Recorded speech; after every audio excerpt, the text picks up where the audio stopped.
Hello, I'm Nancy Rowe, editor of CLD, Clinical Liver Disease, and professor of medicine at Rush University Medical Center. Today I have the pleasure of being joined by Chiara Palumbo, who is a fellow at Yale. Now, Chiara, you were part of our academic debate at AASLD, correct? Correct. And your team was one of the two sides that were debating the concept of age as part of transplant. And I do know that both the age of the donor as well as the age of the recipient can sometimes be controversial. So what I'm going to first ask you is just who was on your team and which side were you given?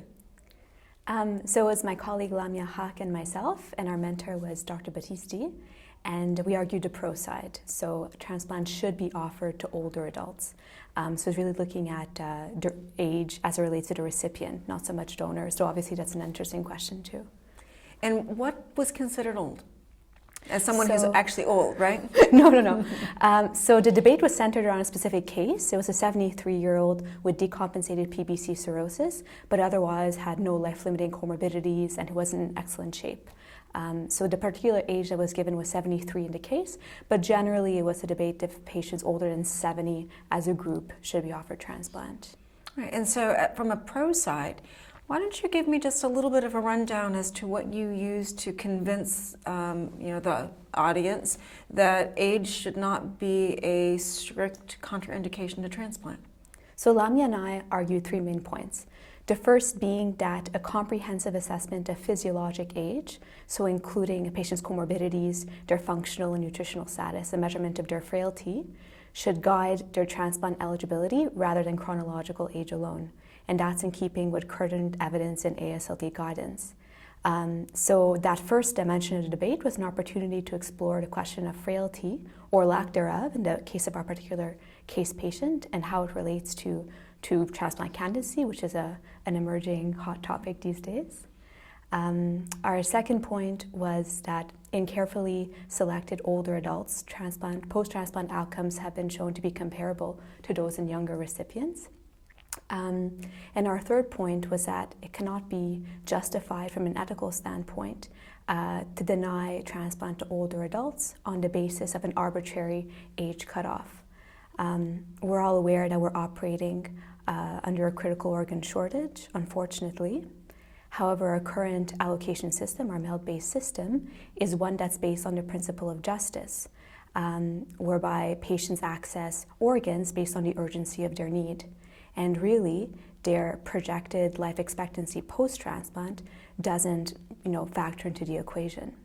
And moreover, there's a growing body of evidence showing that living donor liver transplant can be offered safely and effectively to patients over the age of 70, which totally circumvents the whole question of organ allocation altogether. So those were our three main points. Well, I think that those are very effective. Do you have any idea when 70 became a relative cutoff? I mean, was it recent, or is that something that's existed for a long time?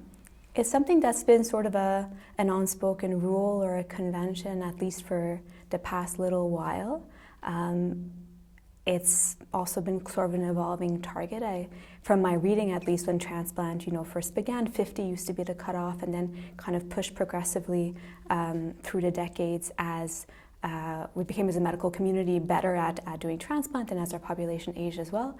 And I think that continues to be a moving target now.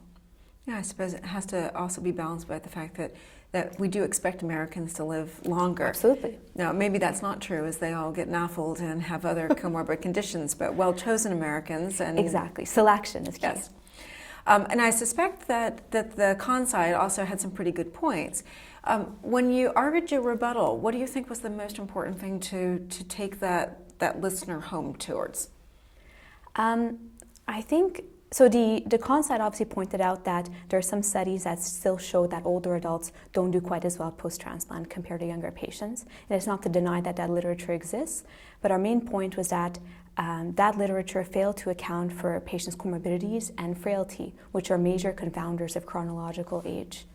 So that was one of our main points. And the other one related to the ethical point that I discussed earlier. How can we justify transplanting older adults when that transplant inevitably leads to another person on the wait list, potentially younger, not receiving that organ? Well, I want to thank you very much. I think you that for the having me. debates are an incredible opportunity to be forced to look at both sides. Often we find we assign the side that they feel the least connection with to the other team. But I think that in life in general, it's always important to enter a conversation, understanding that there isn't necessarily a right and a wrong answer. Absolutely. But the debates are a great way of pointing that out. And again, thank you so much. Thank you.